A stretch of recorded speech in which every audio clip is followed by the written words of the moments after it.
Sekitar 400 hektar lahan dipergunakan untuk perkebunan cabai. Tentu irigasi dari bendungan Tapin sangat dibutuhkan. Melihat bahwa salah satu komoditi terbesar di Kabupaten Tapin yakni cabai hiung, terus menjadi andalan masyarakat Tapin. Cabai yang dinobatkan menjadi cabai terpedas di Indonesia ini menjadi senjata utama masyarakat untuk dapat menghidupi keseharian mereka. Nah, kalau yang di sebelah sini ini ditutup-tutup jerami itu kenapa, Pak? Itu pelindung. Pelindung supaya sinar matahari tidak langsung ke arah itu tanaman cabenya. Besok kalau sudah kan kuat, nanti kan diperbaiki supaya kan ini pendingin dari pohon cabai itu gitu. Jadi ini cabainya bibitnya udah ditanam gitu ya, ditunggu pohon cabainya mulai tinggi. Iya. Wah, saya lihat di sini ada yang udah berwarna merah. Udah keluar nih cabainya, ya, Pak Bupati. Ini berarti kan isinya umurnya sudah sampai untuk berbuah. Dan kemudian terlihat kan di bawahnya ini kan ada jerami ini. Ini jerami, ini pendingin. Yang pendingin supaya ini tanaman jangan sampai nanti kan mudah kering. Kalau kering kan nanti kan bisa ini pertumbuhan buahnya kan juga kurang juga.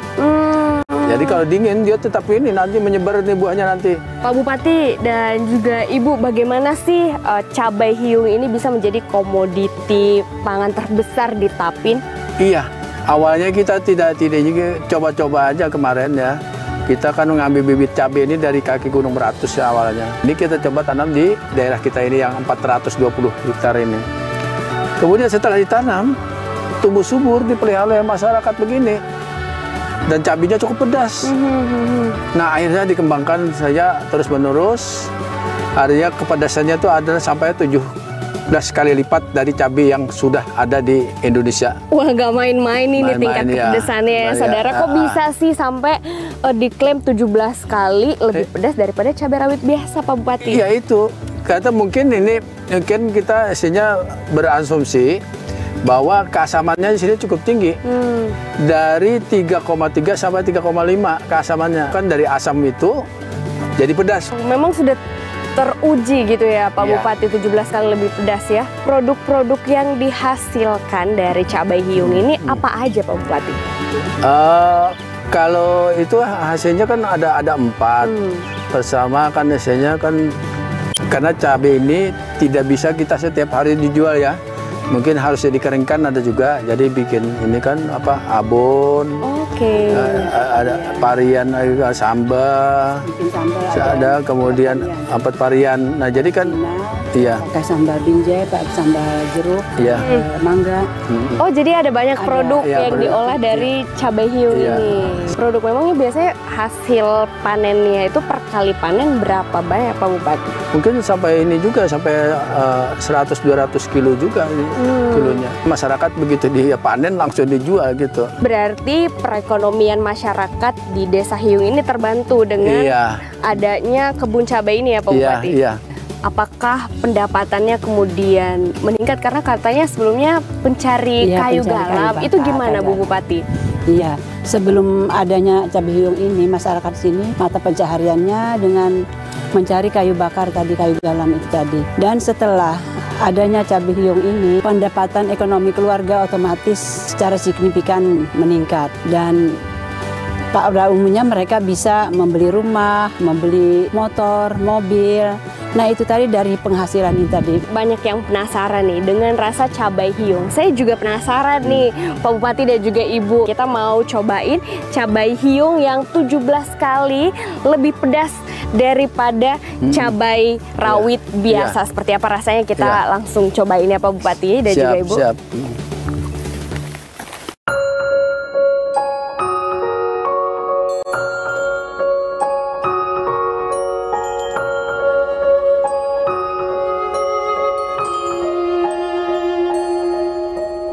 Dan sekarang saatnya kita cobain cabai hiung yang 17 kali lebih pedas daripada cabai rawit biasa ya Pak Bupati.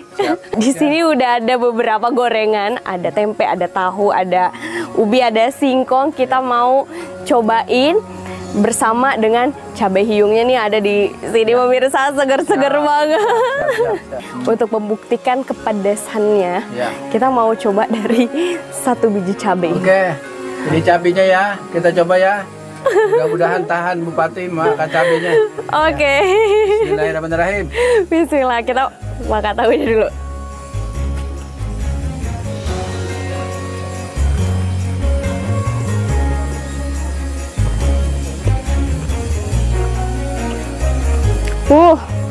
Udah mulai kerasa pedasnya.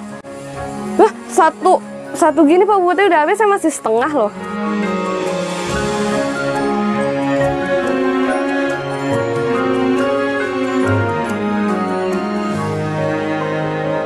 Saya udah nyobain satu cabai hiung.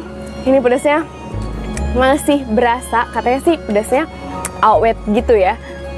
Pak Bupati, di sini kan lahan pertaniannya begitu luas ya. Kemudian untuk ketahanan pangan sendiri, Kabupaten Tapin ini kan juga salah satu lumbung pangan yang ada di Indonesia dan menjadi penyokong ketahanan pangan itu gimana Pak Bupati? Kita kembangkan pertanian ini dengan baik sesuai dengan arahan dari pemerintah pusat. Sebanyak 3 kali tanam, 2 kali tanam padi, 1 kali jagung, dan saya tanam lainnya yang bisa mendukung saya perekonomian gitu. Nah sekarang terbukti bahwa apa yang kami lakukan ini kan membuahkan hasil. Kami bangga bahwa Tapin isinya salah satu kabupaten kota di seluruh Indonesia yang bisa maju mengembangkan pertanian gitu. Kabarnya Pak Bupati dan juga Ibu akan ada panen raya Ya. yang kemudian akan dilaksanakan ya? Sama-sama dengan masyarakat supaya mengingatkan bagaimanapun isinya kebutuhan isinya kan pangan itu sangat diperlukan di tempat kita dan bisa menyuplai ke daerah lain, itu yang lebih penting. Wah, ini saya juga pengen kesana nih melihat panen raya, boleh ya Bapak Ibu ya? Bisa, silakan kita ke lapangan.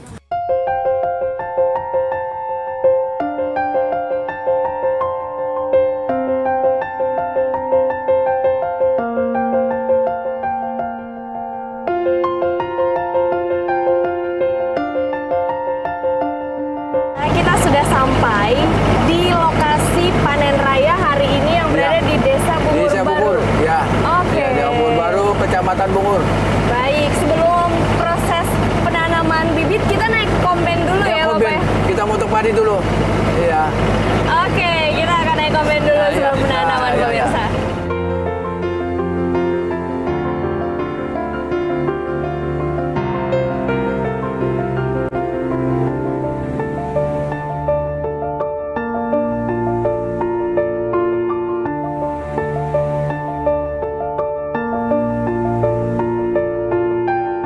Bupati, selamat atas panen rayanya ya hari ini. Iya, hari kita panen bersama dengan masyarakat, dengan Prokopimda.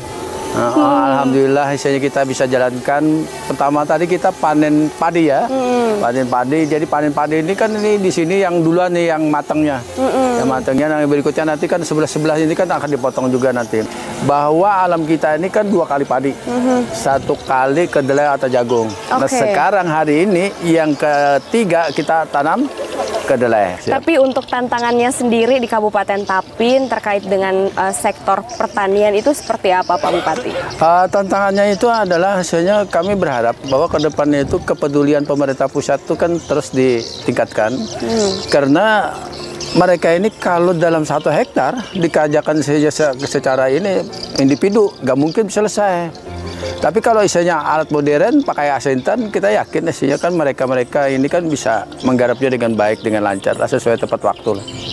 Tapi untuk dari pemerintah kabupaten sendiri, upaya dan juga solusi yang ditawarkan untuk sektor pertanian agar terus bisa ditingkatkan di Kabupaten Tapin seperti apa Pak Bupati? Kalau kita kan sering isinya hampir setiap isinya tiap bulan itu ada penyuluhan dari pertanian penyuluh.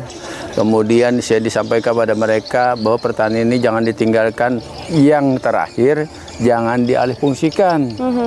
Bahwa pertanian khusus pertanian, karena kan sesuai tata ruang dengan RT RW kita buat sudah dengan SK Pak Bapak Presiden dengan Pak Gubernur bahwa alam kita yang pertanian tidak boleh dialihfungsikan. Jadi sudah ada langkah dan upaya yang dilakukan oleh pemerintah Kabupaten Tapin. Ini kalau kedelainya kapan panennya nih Pak? Kalau ini 3 bulan ke depan. Oh, 3 bulan ke depan sudah akan panen. Panen. Tidak hanya panen raya, Pemkab Tapin juga melakukan penyerahan bantuan simbolis dengan rincian pengembangan kedelai seluas 154 hektar. penangkaran padi seluas 100 hektar, paket stok pestisida, dan bingkisan bahan pokok untuk warga.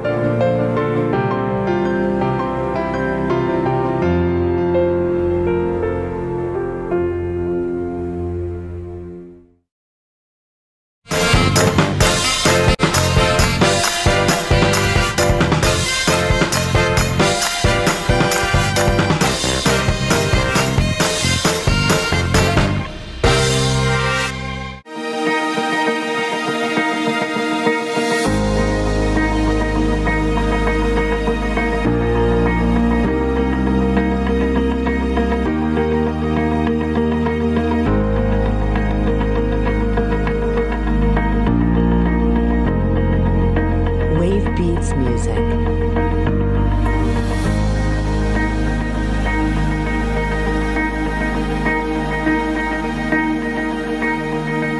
Kalau ada pertanyaan misalnya salah satu kontribusi melemahkan suara Mas Ganjar di kandang banteng,